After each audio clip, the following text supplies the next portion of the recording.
கணபதி என்னிட காலனும் கைத்தொழும் கணபதி என்னிட கர்மம் ஆதலால் கணபதி என்னிட கவலை தீருமே திகட சக்கர செம்முகம் ஐந்துள்ளான் சகட சக்கர தாமரை நாயகன் அகட சக்கர விண்மணியாவரை விகட சக்கரம் மேற்பதம் ஓற்றுவோம் அள்ளல் போம் வல்வினைப்போம் அன்னை வயிற்றில் பிறந்த தொல்லைப்போம் போகா துயரமும் நல்ல குணமதிய மாமருணை கோபுரத்தில் வீற்றிருக்கும் செல்வ கணபதியை கைதொழுத கால் பாலும் தெளிதேனும் பாகும் பருப்பும் இவை நாளும் கலந்துனக்கு நான் தருவேன் கோலம் செய் துங்க கரிமுகத்த தோமணியே நீ எனக்கு சங்கத்தமிழ் மூன்றும் தாய் என்று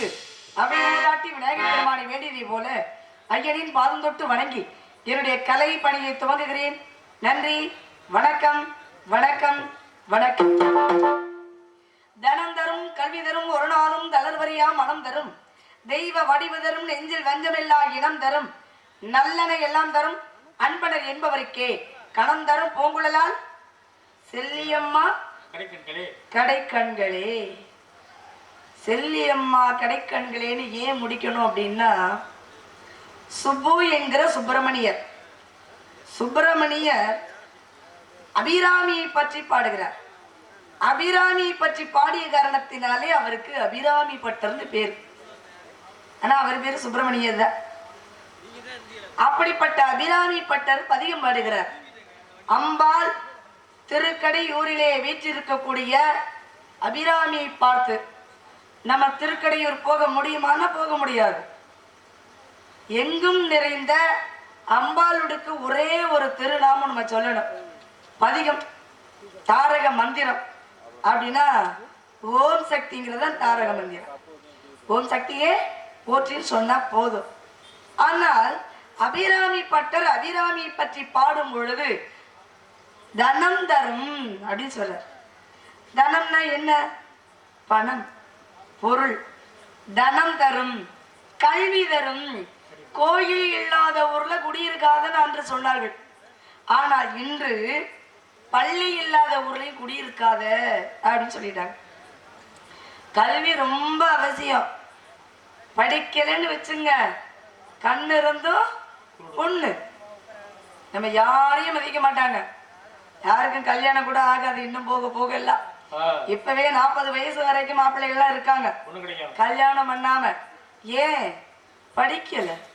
படிக்காததுனால பொண்ணு கிடைக்கல. அப்ப கல்வி அவசியம் வேணும். அதை யாரு கொடுப்பாங்களா? நம்ம செல்லியம்மா கொடுப்பாங்களா? தனம் தரும், கல்வி தரும், ஒரு நாளும் தளர்வரியா மனம் தரும்.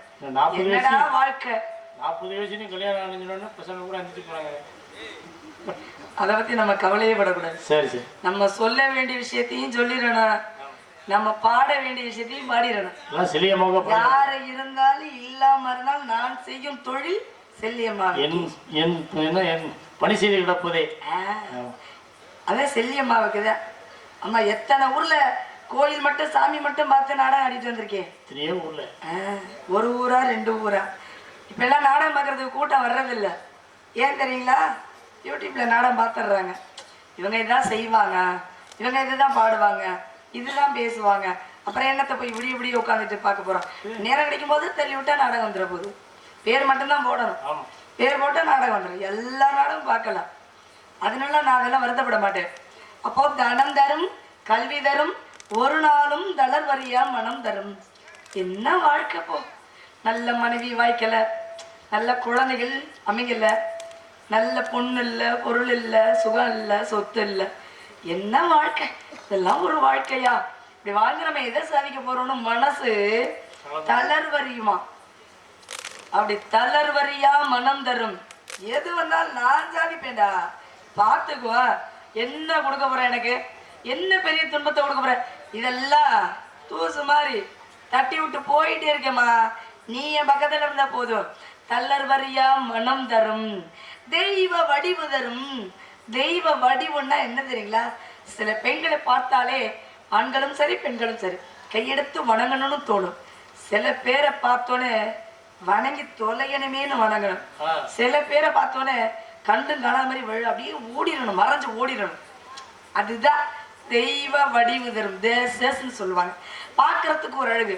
70 வயசு இருக்கா, ஆனா பால்வடியும் முகமா இருக்கும். குழந்தை முகம்டா. அவருக்கு மட்டும் ஒரு குழந்தை முகம் பாரு, பார்த்துக்கிட்டே இருக்கணும்னு தோணுது பாரு அப்படின்னு சொல்லுவோம் இல்லையா? அதுதான் தெய்வ வடிவு தரும். நெஞ்சில் வஞ்சமில்லா இனம் தரும். ஊருக்காரங்களுக்கு நம்ம வளர்ச்சி பிடிக்காது, சொந்தக்காரனுக்கு நம்ம உயிரோட இருக்கதே பிடிக்காது. ஊருக்காரங்களுக்கு சொல்லுவாங்க, அர்ப்பனுக்கு வாழ்க்கை வந்தா அர்த்தராத்திரியில கொடை பிடிப்பான்டா. என்ன சாப்பாடுக்கே கஷ்டப்பட்ட, சோத்துக்கு வழி இல்லை, கட்டிக்க துணி இல்லை. ஆனா இன்னைக்கு பாரு, மாடி வீடு, காரு, ஏசி, என்ன வாழ்க்கை! எப்படா இவனுக்கு இதெல்லாம் வந்தது? எப்படா அப்படிங்கிற ஒரு ஒரு ஆச்சரியமா கேட்குற மாதிரி ஒரு சூழ்நிலை வரும். அதெல்லாம் யாரு கொடுப்பாங்க தெரியுமா? அவன் கஷ்டப்படாம முன்னுக்கு யாரும் வர முடியாது. கஷ்டப்படாம எதுவும் கிடைக்காது. அப்படி கிடைக்கிறது எதுவும் நிலைக்காது. அதை யாரு கொடுப்பா? நம்ம செல்லியம்மா தான் கொடுப்பாங்க. நெஞ்சில் வஞ்சமில்லா இனம் தரும். நல்ல ஒரு மனசு. நல்லா இருக்கட்டும்டா, ரொம்ப கஷ்டப்பட்டு போயிட்டான், அவன் நல்லா இருக்கட்டும், இந்த ஜென்மத்திலேயாவது அவன் நல்லா வாழ்ந்துட்டு போட்டுன்னு அந்த எண்ணக்கூடிய எண்ணம் உள்ள இனம்னா சொந்தக்காரவங்கன்னு பொருள். நெஞ்சில் வஞ்சமில்லா இனம் தரும், நல்லன எல்லாம் தரும். இந்த உலகத்துல எதெல்லாம் நல்லன, யாரெல்லாம் நல்லன நினைக்கிறார்களோ அவர்கள்லாம் நல்லவர்கள் தான். அவர்கள்லாம் எனக்கு உறவுகாரர்களா வர வேண்டும். நல்லன எல்லாம் தரும். அன்பனர் என்பவர்க்கே, அதுதான் இங்க விஷயமே. அன்பனர் யாருங்க? அவங்களுக்கு தான் அந்த அம்மா கொடுப்பாங்களா இதை எல்லாத்தையும்? பணம், கல்வி, பொருள், இந்த நெஞ்சில் வஞ்சமில்லா இனம், தளர்வரிய மனம் எல்லாமே அந்த அம்மாவுக்கு யாரு கொடுப்பாங்களா? அன்பனர் என்பவருக்கே. அன்பர் என்பவர் யார்? வாடிய பயிரை கண்ட போதெல்லாம் மனம் வாடினேனே சொன்னார் இல்லையா வள்ளலார். அவரை போல தன் உயிரை போல மற்ற உயிர்களையும் நம் மதித்து நடக்க வேண்டும். தன்னை அடிச்சா மட்டும்தான் ரத்தவரம் தனக்கு அடிச்சா, அடுத்தவனை அடிச்சா அது தக்காளி சட்னி நினைக்க கூடாது, அவனுக்கும் வலிக்கும்னு நினைக்கக்கூடிய அந்த அன்பனர். அன்பு கொள்ள வேண்டுமா மற்ற ஜீவராசிகள் மீது எல்லாம் அன்பு கொள்ளக்கூடிய அன்பனர் என்பவருக்கு ஏன் முடிக்கிறாங்க? அப்படிப்பட்டவங்களுக்கு அள்ளி கொடுக்கக்கூடிய அந்த செல்லியம்பாள் அம்பாளை வணங்க வேண்டும். அவங்களுடைய கடைக்கண் இருந்தா போதும். 1000 கண்ணுடைய அள்ளு வேறு அந்த அம்மாவுக்கு. ஒரு கண்ணு 2 கண்ணெல்லாம் இல்ல, 1000 கண்ணுடையால்.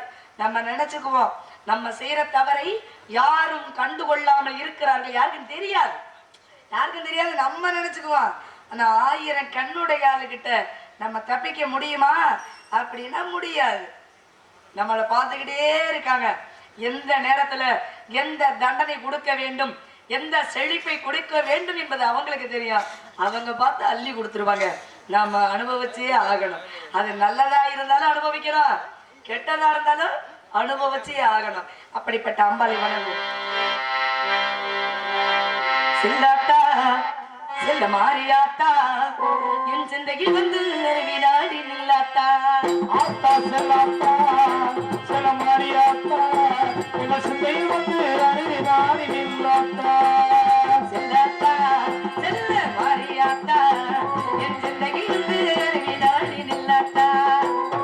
கண்ணாத்தா உன்னை காணாத்தா, கண்ணாத்தா உன்னை காணாத்தா, சொல்லடியாத்தா. ஆத்தா செல்லாத்தா செல்ல மாறியாத்தா எங்கள் சென்னை வந்து அழுகினாடி இல்லாத்தா.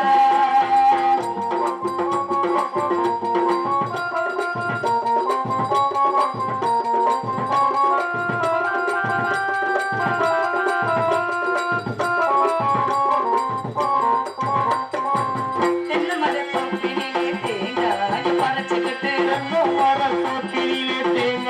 பறிச்சுக்கிட்டு தென்னை மரத்தோப்பினிலே தேங்காய் பறிச்சுக்கிட்டு, தெளிவன் உன்னையே மாறியாத்தா, தெளிவன் உன்னையே மாறியாத்தா. இளநீரை எடுத்துக்கிட்டு எந்த குறை கேட்டு போட்டு, இளநீரை எடுத்துக்கிட்டு எந்த குறையை கேட்டு போட்டு, இளநீரை எடுத்துக்கிட்டு எந்த குறை கேட்டு போட்டு